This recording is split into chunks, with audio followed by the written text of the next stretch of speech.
setup that I'm in, actually in a hotel room today. So for those of you who are joining me, looks like there's 2 of you as of right now. Just want to say thank you for all your guys' support and thank you for joining me here on week 17 results for the giveaway. So we didn't have too many people that entered this week. We usually have a little bit more, but I will show you guys a little bit different cup than usual, but I got all your guys' name here in the hat, and we'll cover that here in just a second. But it looks like I have a question. What do allocations look like currently for base and S?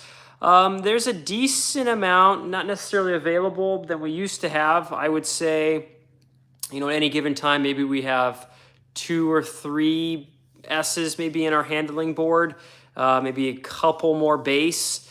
So that would be kind of for every couple months. So base and Fs hasn't been too bad. For GT3s and stuff like that, they've almost been non-existent. Now it looks like there's 8 of us on here on the live stream. So again, thank you guys for joining me. But I'm actually answering this very first question for base and S again. So there's a couple allocations kind of every couple months. So it's not like there's too much of a hurt for those allocations for those cars.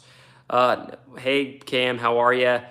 Thanks for joining me on tonight's live stream. So hopefully I answered your question in terms of the base or S allocations. But without further ado, let's get to the results, and then I can do more questions and answers once we're done. So the question was, what was the very first Porsche to have a NACA duct? And for those of you who put 924 turbo, then you got the answer correct. That's technically the very first street car that had it. That's going to be there on the passenger side. There was only one NACA duct on those cars. The first race car to have a NACA duct was actually the 917, 1969, 917K69 is kind of the internal code. So for those of you who have seen the Golf 917s, that is the main livery for that car. And then, of course, the other 917s had it as well. The one that ended up sporting the Salzburg livery in 1970 that actually won Le Mans first overall. So those cars were kind of the first race cars, but 924 Turbo was technically the first street car. So let me go ahead and shake up the names here. Again, it's not as many as we usually have, but that is okay because that gives you guys more of a chance to win. Sorry, I'm shaking the screen. It's a little bit harder than my usual setup. So let's go ahead and see who is going to win the GT3 RS book. And then the second place prize is going to be the GT3 RS 4.0 t-shirt. So I already just pulled the name. The first one is going to be Scotty KS. So congratulations, you're going to be winning, or you won that 991.2 GT3 RS brochure book. So I'll be reaching out to you so I can get that sent over to you. And we still got some more names in the hat, so let me shake these guys up and do another grab here. Looks like second place, which is going to be that shirt, is going to be Daniel Santos. So I'll be reaching out to you so I can get you that 4.0 t-shirt. So I appreciate you guys. Now, if I don't hear back from either of these gentlemen within the next couple days, I'll be doing just another random drawing. But just wanted to say thank you guys for entering this week's giveaway. Now, let's go ahead and looks like I have maybe a couple other questions. What have you heard about allocations for GT4RS and GT3RS and associated ADMs on each one? Hi, Juan. Good question. So it's kind of all over the board. I think it also depends on where you're located at as well. GT3RSs, I've heard anywhere from 1 to 150.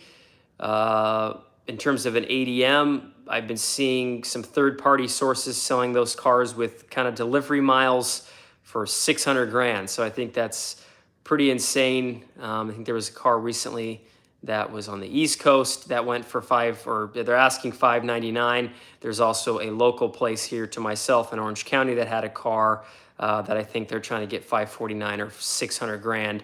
So that's pretty high. It's possible that some places are even going up to 200 grand, but even if you can still get an allocation that's still cheaper than these cars that have currently been on the market where people are just trying to get crazy numbers for those cars. So most of the MSRPs are kind of coming around 300 something. So even with a $200,000 markup, you know, you're looking at 500 something thousand. So that's still kind of less than these current cars, but I guess you got to pay to have kind of the first couple cars floating around. So that's kind of what I've heard.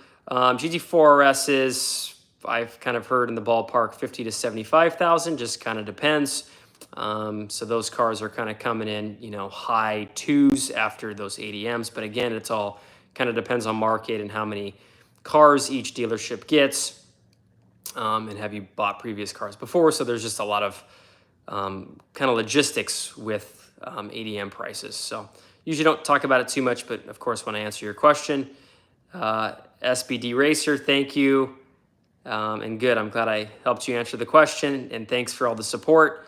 Have a pretty cool video I'm pretty excited about. Speaking of GT4 RS, it's going to be coming out tomorrow on a paint to sample GT4 RS, and I have a very talented young gentleman that's actually helping me film my videos now, so I'm very, very excited for this video, and that'll be released sometime tomorrow evening. So be on the lookout for that. Some of you may have seen my shorts that I've been posting. It has to do with that car, but now we're doing the full meal deal of that video. So shout out to my videographer, Sam, that's now helping me, and he's amazing. So I'm very excited for what's to come. Let's see, any more allocations for GTR 4S coming down? I heard tapering down for SRS, but who knows? I'm assuming, John, that you mean 3RS. 4RS's allocations have become a little bit less than they were, I think, when the car first came out. But you can still manage to get, you know, some of those cars. So I would say they'll be building them into next year. So Porsche still hasn't allotted most dealers, you know, allocations for later on this year or even at the beginning of next year, where they just kind of started trickling in those allocations. So the chances of still getting a 4RS, I would say, are pretty high. Oh, Spyder RS, gotcha. So most dealerships that I'm aware of haven't even received Spyder RS allocations here in the United States yet, which is crazy considering it's a 24 model year and they're going to be, you know, it's only going to be a single year run. So 4RS, you should still be able to get your hands on. Spyder RS, I have a feeling, is going to be pretty difficult because it's going to be a very short allocation window, unlike GT4 RS, where we've kind of had, you know, 2 years, 23 and 24.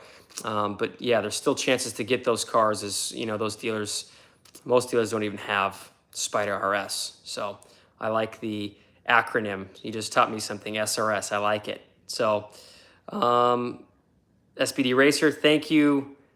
I try to learn something new Porsche every single day, and now I'm kind of focusing on older cars, trying to learn more older cars because I think that's where my knowledge lacks.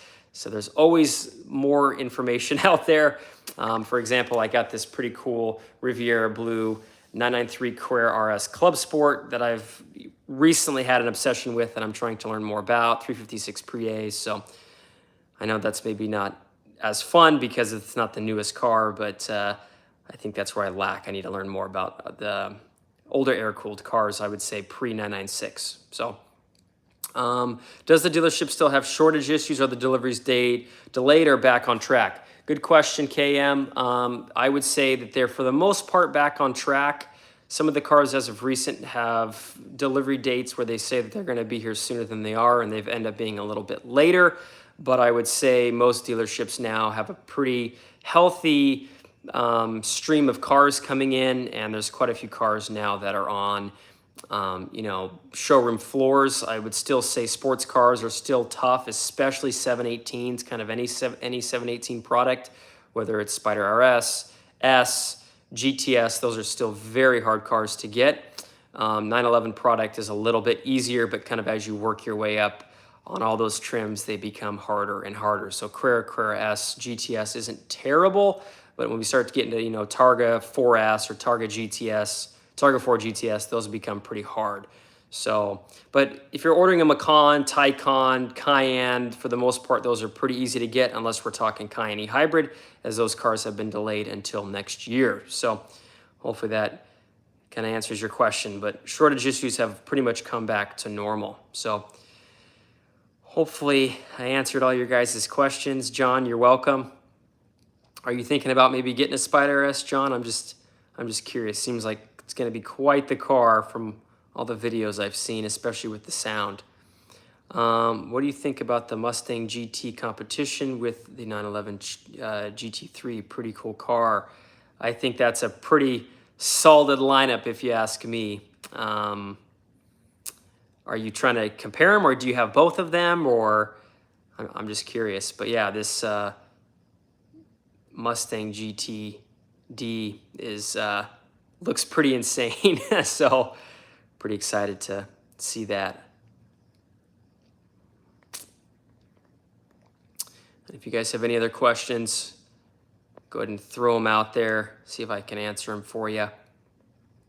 Again, I want to thank everyone for joining me on the live stream.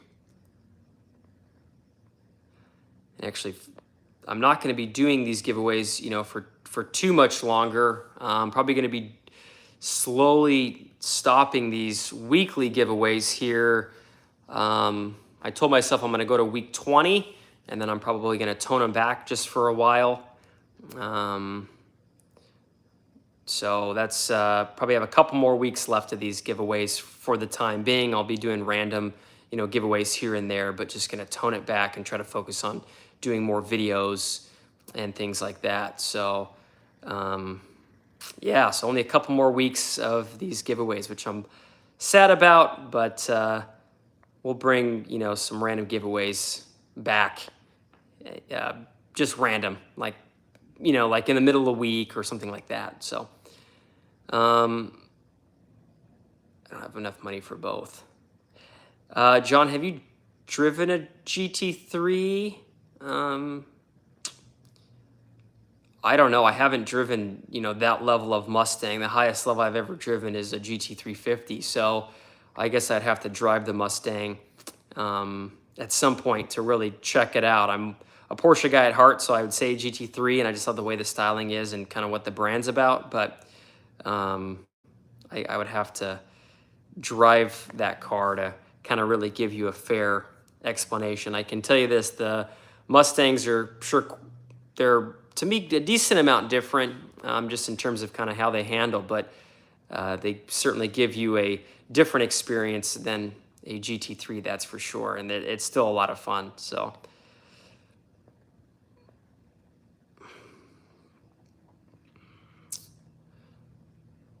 hopefully I answered all your guys' questions.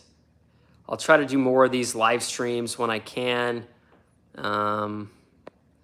Let's see, looks like we got another question coming through from, is that Juan? Yeah, let's see. I'm in SoCal, bought 3 Porsches new at MSRP, including a 991 GT3 RS, 997.2 GT3, and Cayenne from one dealer, but now he wants crazy ADM, so I need a new dealer. Is there certain cars that you're trying to get, Juan? Is it all kind of GT cars that you're looking at getting? Or is it, you know, Macans or something like that? It sounds like you're a GT kind of car kind of guy. In today's market, it's pretty hard to escape ADMs on any type of 911 product. I'm sure at some point that may come down, but I think we'll probably always have, you know, some kind of ADM on the cars, seeing that 991.2 had ADMs, and now, of course, 992, we're getting ADMs, and it just tends to go up. So, got it.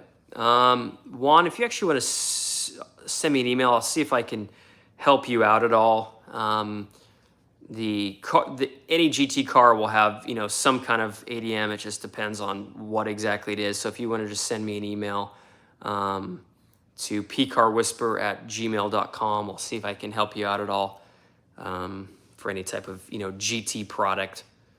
So,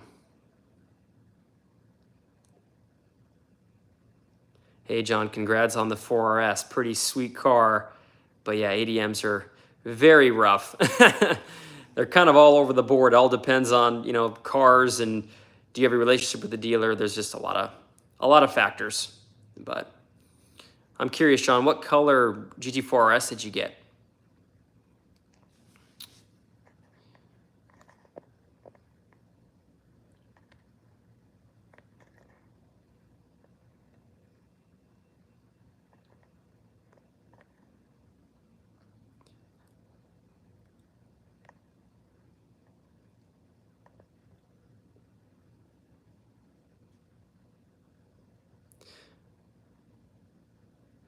Makes you feel happy when you get a GT car, but get that heavy gut feeling about it. Yeah, for sure.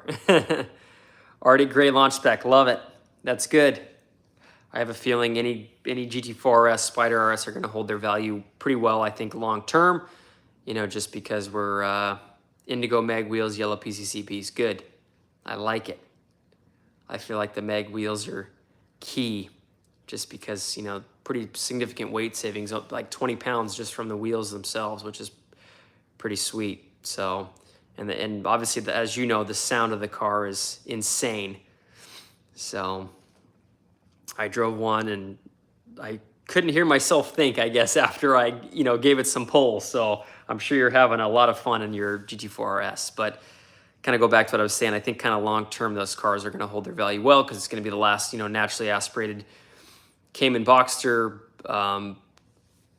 car, you know, unless at some point they decide to bring it back. But everything that they've been talking about, you know, kind of coming back to electric. So I think their electric cars are cool. Sports cars that are electric, I think, are tough because I think you're missing a tremendous aspect with the car, and that's, of course, the sound.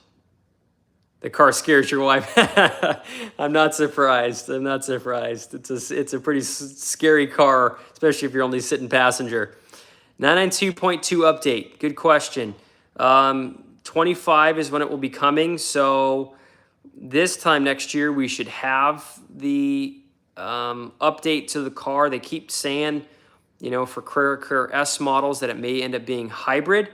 So we'll see if that, you know, stands true.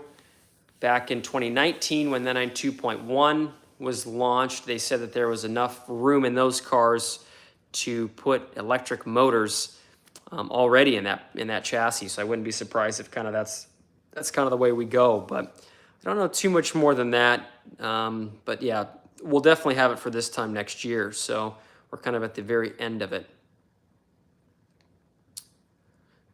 Yes. There are allocations for 911s. We're kind of towards the end of the 992.1 run, so there still is. I would say we probably have another 5 to 6 months of allocations since we're already in August max for 992. Then that car will kind of fall off. I would say March to May sometime next year is probably when we'll see the very end of the allocation, and then they'll arrive, you know, sometime next summer, and then that'll be it. There's a significant delay on the live stream versus when you type a question versus when you see it. I don't like hearing that. I upgraded the Wi-Fi here at the hotel, so hopefully that's not causing the issue.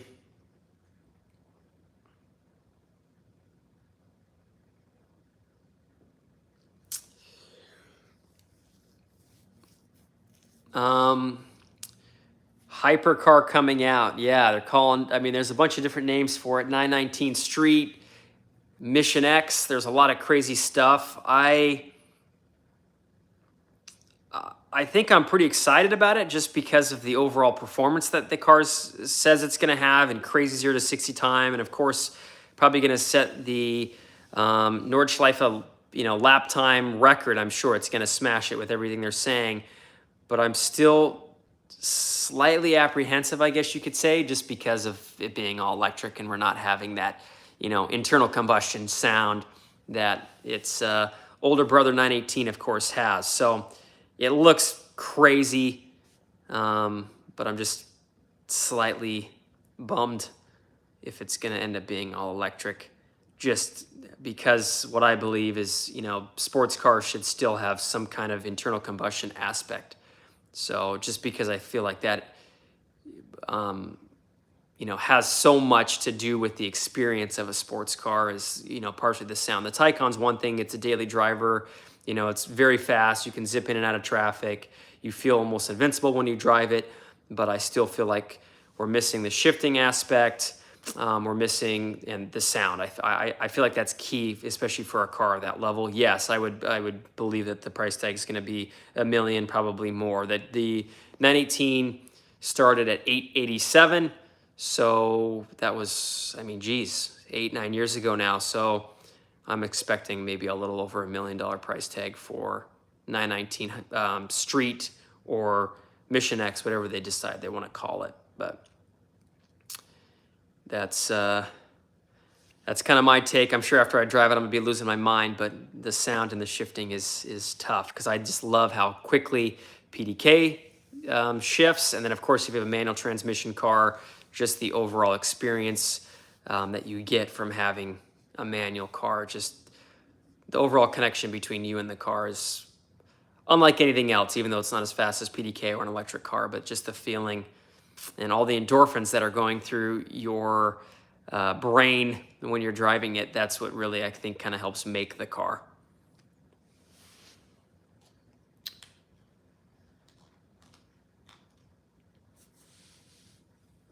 Yes, PDK is insane and a lot of fun, just like you said, John. I mean, just the shifting is nuts. So fast. And the sound when you're especially shifting at high RPMs, that's my long lost love, I guess you could say, just because I love it, especially on street cars, on cup cars, on RSR. Just the sound when it shifts, to me, is unlike anything else.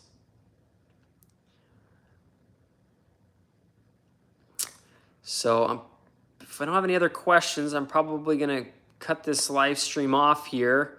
But just wanted to thank you guys again for joining me on it. I really appreciate all the questions and all the interactions. I feel like that really helps kind of make a live stream, just because I know we can share our Porsche passions together. So again, congrats to Scotty for winning the 991.2 GT3 RS book, or brochure, excuse me, and to Daniel for winning the 997 GT3 RS 4.0 t-shirt. So hope you guys all have a wonderful weekend. Be on the lookout for that video I'm posting tomorrow.